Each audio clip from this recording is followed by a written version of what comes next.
Hi guys, welcome to all time devotional channel. இந்த வீடியோவில் நம்ம பாவங்களுக்கான பிறவிகளை பற்றி பார்க்க போகிறோம். வாங்க பார்க்கலாம். இந்த உலகத்தில் மொத்தம் 84 லட்சம் யோனி பேதங்கள் இருக்குது. அதில் 21 லட்சம் முட்டையிலேருந்து பிறக்கிறதாகவும், 21 லட்சம் தாவரங்களாகவும், 21 லட்சம் மனிதர்களாகவும் விலங்குகளாகவும், பேலன்ஸ் 21 லட்சம் நுண்ணுயிர்களாகவும் பிறக்குது. இதில் மனுஷங்களுக்கு மட்டும்தான் பகுத்தறிவு இருக்குது. மனுஷ ஜென்மம் கிடைக்கிறதே ரொம்ப ரேரு. அதனால தான் ஔவையாரே அரிது அரிது மானியுளாய் பிறத்தரரிதுன்னு பாடியிருக்காங்க. மனுஷங்களால் மட்டும்தான் தன்னுடைய எண்ணங்களை பேச்சால் வெளிப்படுத்த முடியும். அதே மாதிரி பக்தி, தியானம், யோகம் இதெல்லாம் மனிதர்களால் மட்டும்தான் பண்ண முடியும். அதாவது முதுகு தண்டு ஸ்ட்ரைட்டாக இருக்கிற உயிரினங்களால் மட்டும்தான் பண்ண முடியும். அப்படி பார்த்தா மனுஷங்களுக்கு மட்டும்தான் முதுகு தண்டு ஸ்ட்ரைட்டாக இருக்குது. அதனால தான் மனுஷ பிறவி கிடைக்கிறதே ரேர் அப்படின்னு சொல்கிறாங்க. ஃபஸ்ட்டு தாவரம், நீர்வாழ்வன, ஊர்வன, பறவை, விலங்கு இந்த 5 பிறவிகளுக்கு அப்புறமாட்டி தான் 6ஆவதாக நமக்கு மனுஷ பிறவி கிடைக்கிது. இதில் தர்மம் வழி நடக்கிறவங்க முக்திக்கு மோட்சத்துக்கு போவாங்க. அதர்மம் வழி நடக்கிறவங்க முட்செடியாவோ எருக்கு செடியாவோ ஊமத்தையாவோ பிறந்து கஷ்டப்படுவாங்க. அப்படி தர்மம் பண்ணி ஏதாச்சும் ஒன்றில் டீக்ரேட் ஆகியிருந்தால் மூலிகை செடியாக பிறப்பாங்க. எல்லாருக்கும் யூஸ்ஃபுல் ஆகிற செடியாக பிறப்பாங்க. ஆலமரமாக இல்லை கோயில் வாசலில் இருக்கிற அரச மரமாக அந்த மாதிரி ஏதாச்சும் பிறப்பாங்க. பிறரை சொல்லால் கொட்டுபவர்கள் தேளாகவும், தன் குடும்பத்தை மட்டுமே பேண்டுறவங்க நண்டாகவும், குடும்பத்துக்கும் பிரயோஜனம் இல்லாமல் நாட்டுக்கும் பிரயோஜனம் இல்லாமல் இருக்கிறவங்க வௌவாலாகவும் அடுத்த ஜென்மத்தில் பிறப்பாங்க. அதே மாதிரி கிருஷ்ணர் சொல்கிறாரு, என்னை அழகாக அலங்கரிப்பவர்கள் மயிலாகவும் கிளியாகவும் புறாவாகவும் ஜனனம் எடுப்பார்கள் அப்படின்னு சொல்கிறாங்க.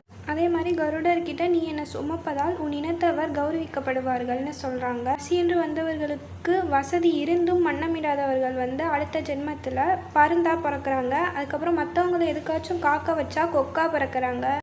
அதே மாதிரி குரு சாஸ்திரம் படிப்பவங்களை கிண்டல் பண்ணுறவங்க புலியாகவும், நண்பர்களுக்கு துரோகம் பண்ணால் நரியாகவும், காது கேட்காதவங்களை கிண்டல் பண்ணால் அடுத்த ஜென்மத்தில் அங்கசீகனாகவும், தாகத்துக்கு நீர் தராதவங்க காக்கையாகவும் பிறப்பாங்கன்னு சொல்கிறாங்க.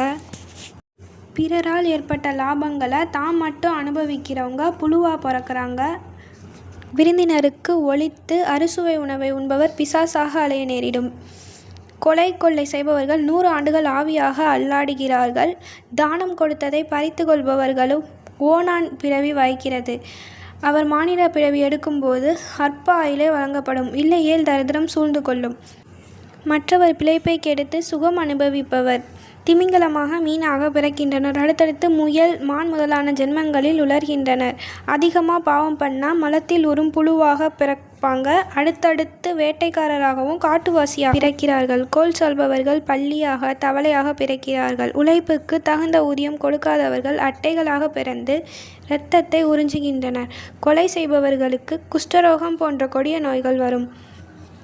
எந்த ஜீவனை இம்சித்தாலும் பிறந்தது முதல் நோய் வாட்டும். மாமிசம் புசிப்பவருக்கு சிங்கம், சிறுத்தை, ஓநாய் போன்ற பிறவிகள் வாய்க்கின்றன. கெட்ட வார்த்தை பேசினாலோ அதாவது காசிப் பேசினாலோ ஊமையாக பிறக்கின்றனர். தெய்வத்துக்கு அளித்த நிபந்தத்தில் வாழ்பவர் தேனீகளாக பிறக்கின்றனர். மண்ணாசை, பெண்ணாசை, பொன்னாசை 3ம் மனிதரை நரகத்துக்கு இழுத்துச் செல்லும் இரும்பு சங்கிலிகள். இழுக்கான செயல்களை புரியும் இந்த மனித மிருகங்கள் தனக்குத்தானே கொள்ளிட்டுக் கொள்கிறார்கள். தர்மங்களை புறக்கணிப்பவர்கள் மறுபிறவியில் திறமையற்றவர்களாக பணம் சம்பாதிக்க வழி தெரியாதவர்களாக ஆகிறார்கள். அவனிடம் பேராசை குடியிருக்கும். மனசாட்சிக்கும் மனிதாபிமானத்துக்கும் மதிப்பளிக்க மாட்டான். திருப்தி என்பதே இருக்காது. மங்கைக்கும் மதுவுக்கும் அடிமையாகி பல அக்கிரமங்களை நடத்துவான். இப்படிப்பட்டவர்கள்தான் நரகத்தில் உலர்கிறார்கள். 5 புலன்களையும் அலையவிடாமல் கட்டுப்படுத்தி ஒழுக்கமாக வாழ்பவர்களுக்கு சொர்க்க பதவி கிடைக்கிறது. பொன் ஆபரணங்கள் சரீரத்துக்கு அழகு, புகழாரம்தான் மெய்யான அழகு. உடல் நசித்த பின்னும் நிலைத்து நிற்கும்.